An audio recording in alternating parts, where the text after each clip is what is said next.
Littérature et déracinement présenté par Patrick Estève. Chères auditrices et auditeurs, bonjour. La pastille littérature et déracinement du jour s'intitule « Lévinas et l'autre ».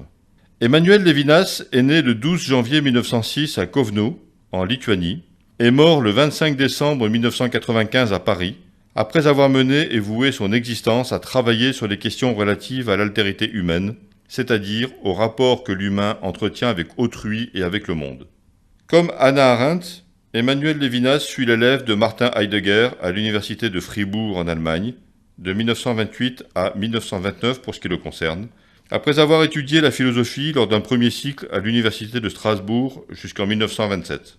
Lévinas fut également l'élève de Husserl à Fribourg, ce qui en fait un élément influencé par l'école phénoménologique allemande, avant qu'il aille étudier à la Sorbonne à Paris. En 1930, Emmanuel Lévinas publia une théorie de l'intuition dans la phénoménologie de Husserl, en fait sa thèse de doctorat, et il fut naturalisé français. 31 ans plus tard, en 1961, Lévinas soutint une nouvelle thèse de doctorat en lettres, cette fois, à l'âge de 55 ans, intitulée « Totalité et infini », qui fit l'objet d'une publication et qui deviendra un ouvrage de référence dans le monde entier. Lévinas débuta une carrière de professeur de philosophie à l'université de Poitiers, avant d'enseigner à Paris-Nanterre, puis à la Sorbonne. C'est lui qui est le maître des questions relatives à l'identité et à leur dépassement par celle de l'altérité, d'où l'identité tire son essence, sa substance et sa légitimité. Si l'on voulait caricaturer Lévinas, on pourrait dire qu'il est le pape de l'altérité, ce qui ne manquerait pas de le faire rire, car il était de confession juive. Pour Lévinas, c'est l'autre qui me constitue en tant que personne, en tant que ce que je suis, justement parce que j'existe et parce que je suis quelqu'un à ses yeux.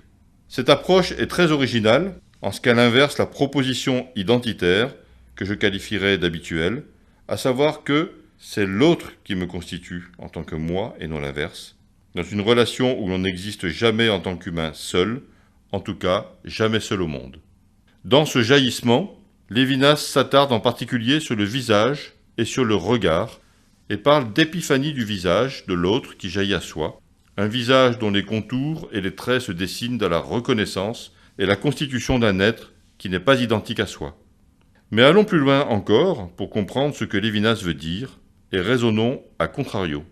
Si nous imaginons un endroit, clos de préférence, où l'on demeurerait en allant et en venant sans aucun échange a priori, ni aucune forme de relation sociale avec autrui, ce monde serait un monde sans altérité, et donc un monde sans identité, ni pour les uns, ni pour les autres. Nous ne pouvons pas être humains si nous sommes à l'isolement, y compris au sein d'un groupe.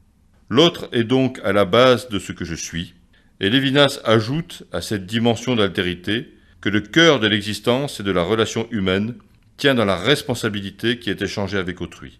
Faisons un peu parler Lévinas pour qu'il nous l'explique lui-même. Positivement, nous dirons que, dès lors qu'autrui me regarde, j'en suis responsable, sans même avoir à prendre de responsabilité à son égard. Sa responsabilité m'incombe. C'est une responsabilité qui va au-delà de ce que je fais. D'habitude, on est responsable de ce qu'on fait soi-même, mais là, la responsabilité vaut initialement pour autrui.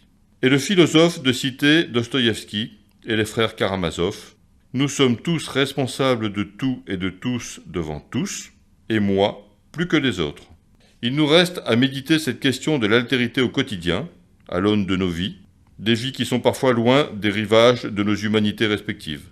À nous de trouver la meilleure manière d'assumer cette responsabilité dont parle Lévinas, et à nous encore de trouver la forme d'altérité la meilleure pour accepter l'autre ou pour le combattre, en ne perdant rien de ce que nous sommes. Je vous souhaite un beau voyage sur cette ligne de crête qui sépare les deux versants d'identité et d'altérité, et je vous dis à la semaine prochaine pour une nouvelle pastille littérature et déracinement. Mais avant ce nouveau rendez-vous, n'oubliez pas de rester libre et portez-vous bien. C'était la pastille littérature et déracinement de Patrick Estève. retrouvez des Portes du Var à celle de l'Italie, Agora Côte d'Azur en FM. À Menton et Monaco sur 88.9. À Nice 94.1. Et à Cannes grâce Antibes sur 94. Agora Côte d'Azur. Agora Côte d'Azur. La radio plus proche de vous. Plus proche de vous.